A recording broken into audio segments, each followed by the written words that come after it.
I'm Flora Chibule, the Deputy Governor for Kilifi. So my governor is Gideon Maitha Mungaro. I'm among those deputy governors who are working well with their governors.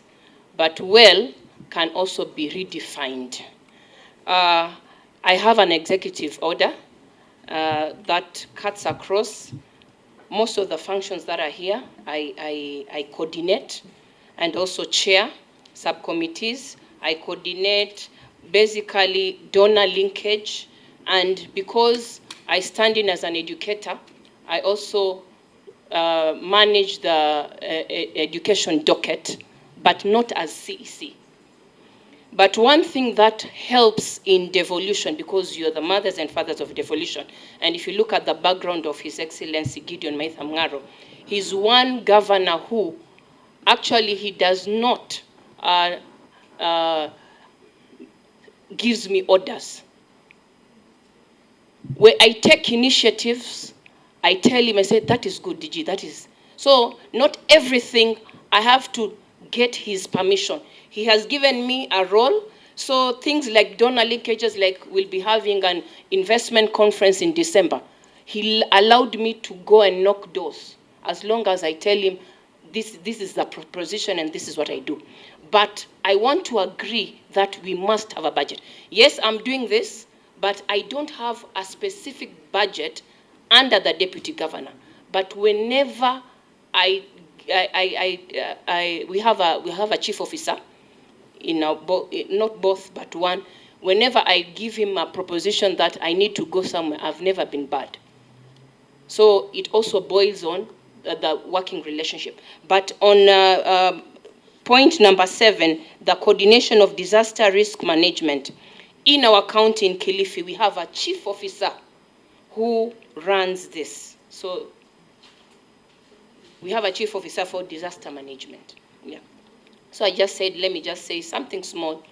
We've had the first and the second being the deputy governors being male. And I'm sorry to say, but under the leadership of the Senate, the speaker was our governor in the previous first and second. I can tell you the working relationship of the governor and deputy governor was so bad. So when Mungaro came in, one of his, in fact, when we were out there. Honorable Chair. No, when we were out there. Honorable Chair, you know we have a speaker of Senate. Order, Mheshimiwa. I am not through with my statement, Honorable Chair. Let's go, please. I have, with due respect, she is in office for her first term, and I would like that statement to be made when the speaker is here and the former deputy speaker. To me, I feel it is utter disrespect to discuss the conduct of our speaker. Order, Mr. And he finished his tenure, and that is part of history.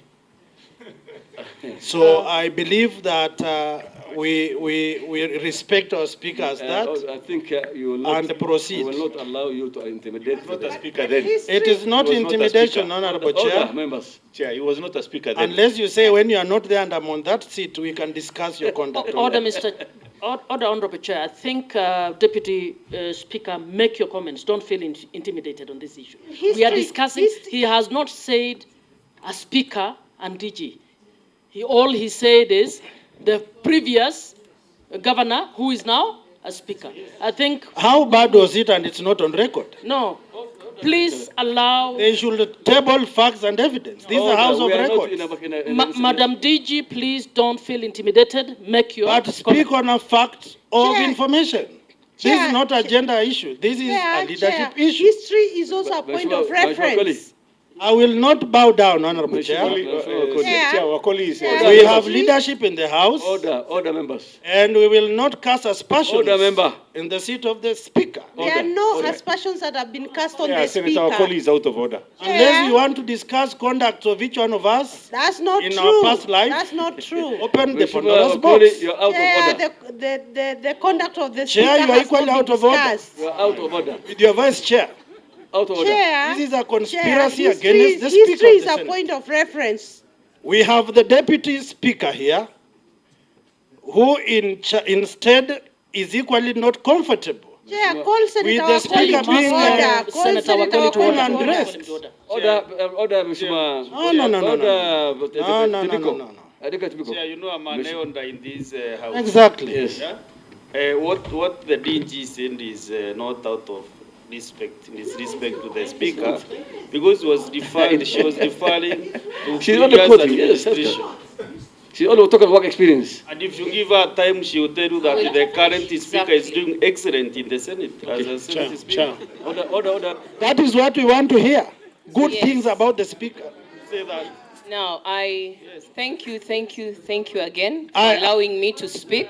Request the vice chair to withdraw her statement of sycophants. No, then you call off the meeting. She must me withdraw. I'm not a clarify sycophant. what I want to I'm a say. senator. Orderly, The yes. Senate speaker is a senator, and I have all the rights to stand by him. Order. Chair. I will not call names. I cannot Point be of called order, a chair. sycophant. Point of order, chair. No, no, no, no, no, no. Wait. There's no point of order. Senator please. Wakoli is No, out no, of no. order. I will not be called a sycophant for speaking my mind. And when you are seated there, you are. I was not proposed here. I was elected. Listen to me.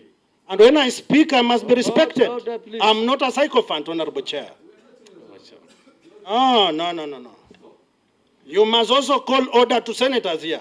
She cannot call me a sycophant. Order, Chair. Am I in order to tell she's swaggering and bwaggering here? No. Order, please. No. Respect is two-way traffic. Mheshimiwa Wakoli, please. Can you switch off your mic? Please switch off. Okay. Listen to me. That statement must be withdrawn. Order, Mr. So I will press on. Mheshimiwa Wakoli. She must withdraw. Order. The Call member. her to order. She's on your right-hand side. Oh, okay. Point of order, chair. She must withdraw. He just said swaggering and Point of order, that chair. is also an insult. I withdraw mine. Can you proceed and withdraw yours? I've withdrawn. I'm on record. I withdraw. And apologize. Yes. But we cannot discuss personalities here. If that is the case, we close this discussion because they are discussing about governance. Yes. Let us discuss issues. They are raising issues, but not personalities. But when people want to divert, we'll divert as well. Please guide them while I'm hearing. Madam DG, please, let's be guided. Let's not discuss personalities who are not here. I'm not. Point of order, Yeah. chair. Thank you. Point of order, chair. No. She Just- didn't discuss any personality. Let's be, chair. Use it, chair, No, please. no. Chair, please. She didn't discuss any I am personality. the chair and I have ruled. No discussion. Madam, go ahead. I'm not discussing anybody. Thank you, Chair. I'll just be brief. I was just drawing a perspective or a scenario of what is actually happening in Kilifi County. In Kilifi County, right now, under the governor who is Gideon Maitha Mung'aro, because we have seen what was there. Of course, one of our ways of campaigns, because we were in the podium together, it was good governance. And I was just trying to show good governance in our working relationship. Yeah. That I was through. The previous, what I was trying to say, the previous, my predecessors, the emeritus, DG, after 1 year, there was a problem. Okay, Thank you. we do understand you very well, and you're not criminalized, and you will not be quoted. Okay, Everybody else is out of order. Oh. Thank you for. thank you. I also want to thank the chairman and the colleagues and deputy governors and assure them that one of the issues that the Senate, this 47th want to do is to make sure that we have registration which will support the devolution. And this is one of them. We have another one which is sponsored for giving county assemblies autonomy, financial autonomy, so that they don't go knocking the governor's door all the time. So that also that one is on the second reading.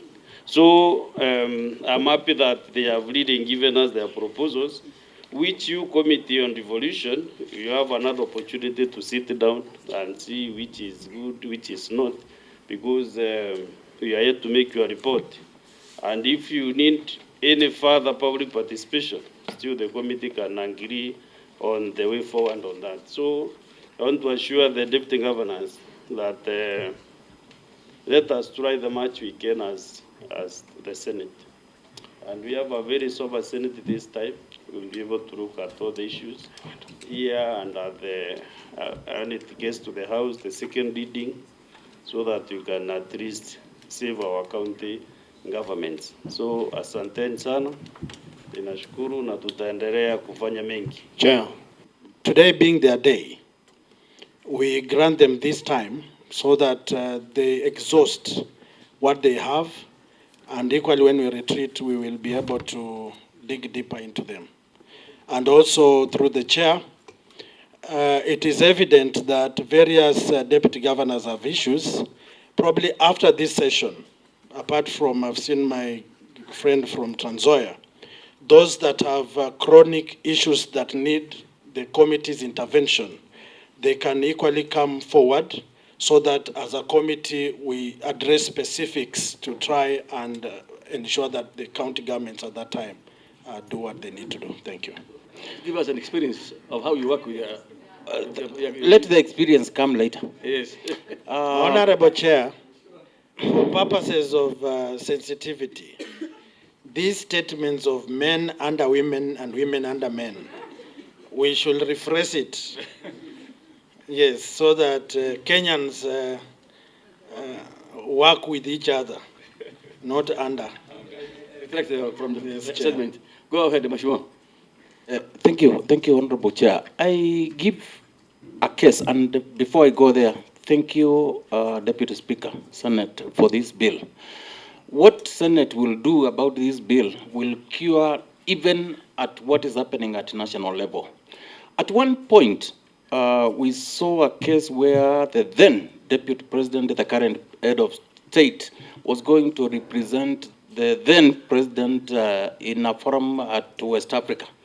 And instead of being accorded how he was supposed to travel, it was quoted. The Deputy President even used economy class to ensure he traveled to that meeting. And in our committee of the Administration and National Security, that matter came up.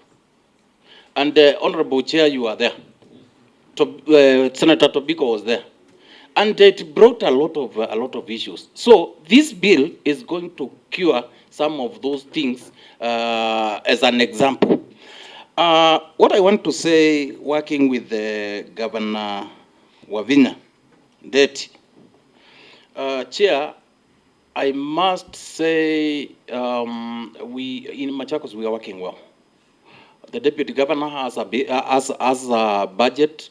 Currently, Governor is out of the country, and officially, I'm the one. Through our directives, although it is constitutional, I am the one running the show for the next 2-3 weeks. But there are things obviously I can't do. Now, what I'm saying, in short, Honorable Chair, is I'm here because I'm the whip of this team. I've whipped them to be here. And that's why they are in large numbers. And there are problems, Chair. Over 90%, when you hear out of 47 counties, around 5 are only ones who are working well. There is a problem, and there is need for this passage of this bill.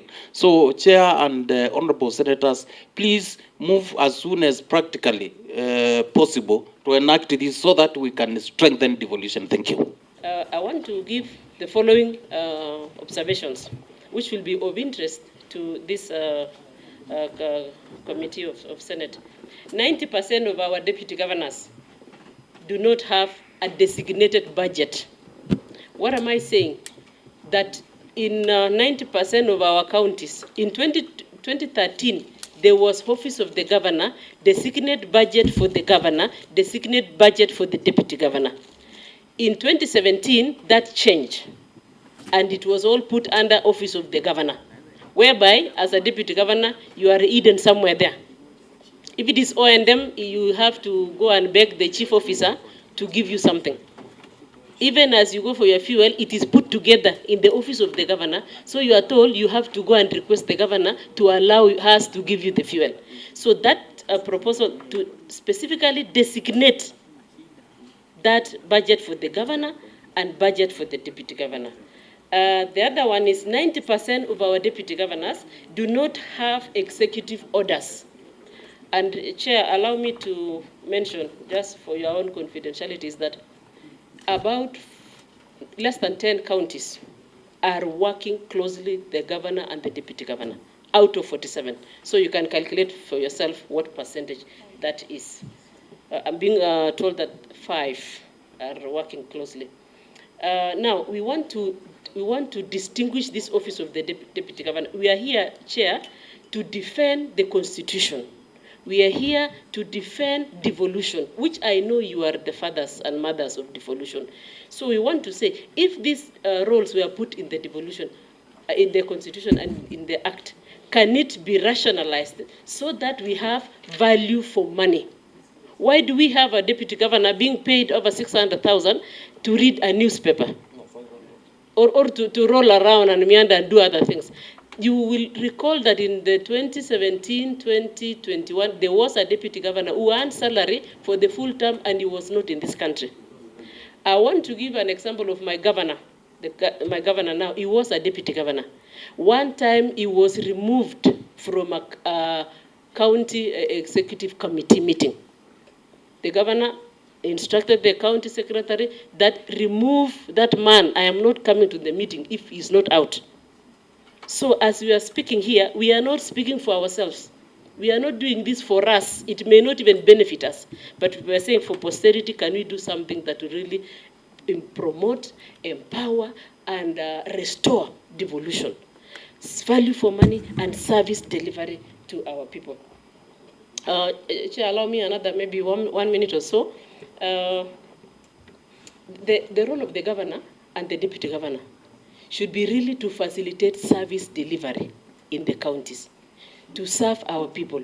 In my county, for example, and even Taita Taveta and many other counties where we have more than one community, the governor comes from one of the communities, major communities, the deputy comes from another one.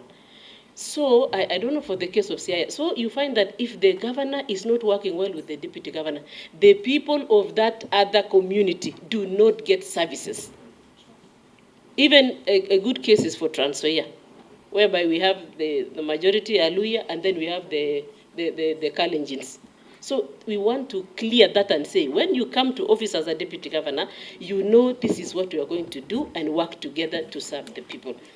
We are saying the role of DG and governor is not a marriage, that we have to look at feelings, smile, sit, walk in a certain style, dress in a certain style, go and bow. This is not a marriage. This is a government. It is a government. In marriage, you can bow, you can do something to survive. But this is a sorry, I withdraw that. So we are saying this is not, I support you on marriage. So it is the boy child is happy. This is a government service delivery. This is business. This is business. It is value for money. We are calling upon this committee of Senate, and we are really appreciating our sponsor, the Senator for Meru, and the Deputy Speaker of Senate, for coming up with this. We really support, and we look forward, and we really call upon this committee that you will really be in the forefront to defend devolution, to defend service delivery to our communities at the county level, and to support these amendments so that we have very strong devolution going forward.